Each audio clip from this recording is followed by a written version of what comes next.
në një atmosferë të mbushur me pasion për letërsinë dhe artin në ambientet e bibliotekës publike e Vexhi Buharaja në qytetin historik të Beratit, u zhvillua edicioni i 6 i konkursit letrar kombëtar. Ky aktivitet tashmë i përvitshëm mblodhi bashkë krimtar, poet dhe përkthyes nga Shqipëria, Kosova, Maqedonia e Veriut dhe më gjerë, duke shndërruar qytetin e 1-1 dritareve në një qendër të rëndësishme të dialogut kulturor dhe krijimtarisë letrare. Pjesëmarrësit konkurruan në disa zhanre letrare, ndërkohë që juria profesioniste e përbërë nga emra të njohur të letërsisë shqipe vlerësoi veprat më të spikatura me çmime të veçanta. Ky konkurs synon të promovojë letërsinë shqipe, të inkurajojë krijimtarinë e re dhe të krijojë ura bashkëpunimi mes autorëve në hapësirën mbarkombëtare. Organizatorët falenderuan të gjithë pjesëmarrësit dhe u shprehën të përkushtuar për ta kthyer të konkurs në një traditë të qëndrueshme në kalendarin kulturor shqiptar.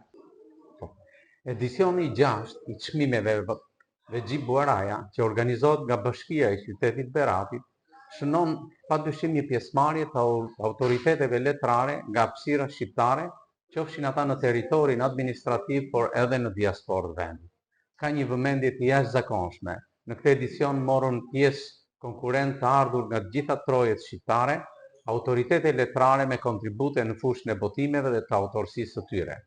Ajo që mendoj unë se shënon një sukses të këtij edicionit të 6 ka të bëjë më së pari me fituesit e çmimeve vjetore Vexhi Buharaja. Së pari është Ana Kove, një autore shkodrane e cila ka një kontribut përmes botimeve dhe një cikli poezish të cilat kanë specifika vetjake, vlera stilistikore dhe një gjuhë e cila qëmtohet prej autores si një prurje e re për mënyrën e servirjes së saj dhe për atë çka unë e konsideroj kontribut autorial të Ana Koves. Çmimin tjetër e mori poeti dhe përkthyesi i njohur, një ndër përfaqësuesit më të shkëlqyer të ekspresionit kulturor dhe letrar midis Shqipërisë dhe Greqisë, Niko Kacalidas, i cili në të njëjtën kohë ka sjellë në letërsi shqipe kolosët e poezisë greke dhe në mënyrë të veçantë nobelistët e saj.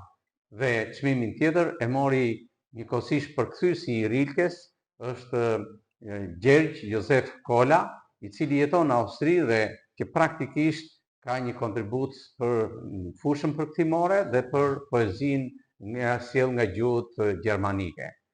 Ky konkurs vjetor ka shkaktuar dhe përshtuar kërshërinë letrare në mjediset letrare të Shqipërisë së sotme, të Kosovës, Maqedonisë së Veriut dhe në hapësirën ku jetojnë shqiptarët. Në të njëjtën kohë, do doja të falenderoja mjedisin ku organizohet për të 6-ën vit rresht ky konkurs, bibliotekën që mban emrin e personalitetit të shquar Vexhi Buharaja, Bashkinë e Beratit dhe në mënyrë të veçantë autor, krijues dhe studiues nga Beratit, cilët kanë një kontribut dhe kanë krijuar një histori në filologjinë shqiptare.